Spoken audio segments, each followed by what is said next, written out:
Natalia Bonner. Welcome back. I'm excited to be back again today and share a few more awesome border designs. Now, I've mentioned it several times before, but if you haven't heard the exciting news yet, I have a brand new class coming out March 8th, 2021. 2021 is going to be awesome. So what is this class? Let's stitch borders and sashing. This class is going to be so much fun. 10 different borders with 2 variations, almost 20 designs in this awesome class. That's actually what this cool panel right here is. So today, however, I am going to share just a fun little video teaching you how I quilt that little white sashing, this little area right here on one of my panels. I actually quilted 2 for this class because I was so excited. But I'm using this fun bump design. It's a great design to fill in these small spaces.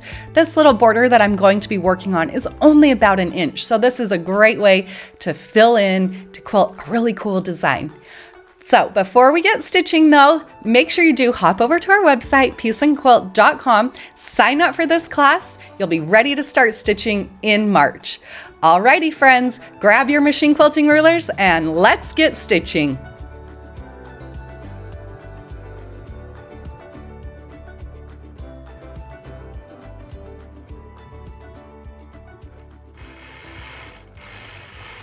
I love machine quilting these fun little bumps.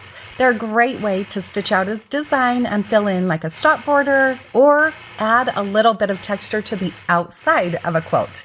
You know, around the outside, make it look like it has this little bump and kind of a scallop design. So on my whole entire quilt top for my upcoming class, Let's Stitch Borders and Sashing, I have stitched bumps as my sashing filler through all of the inside, through all of those small white sections. They're pretty small and this design fills in so nicely.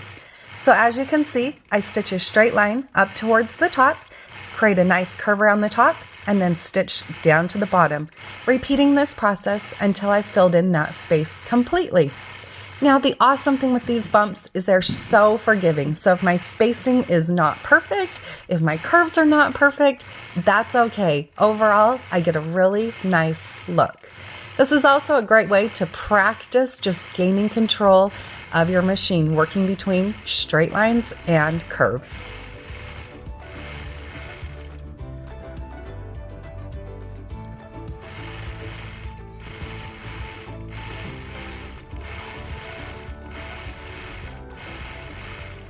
Now when I'm stitching out these bumps, when I get to my corner, I'll stitch a smaller bump or a larger one if I need to, so that I can stitch one bump curve right in that corner. Once I stitch that, I'll continue on. I hope you all found just a little bit of inspiration from today's fun machine quilting video.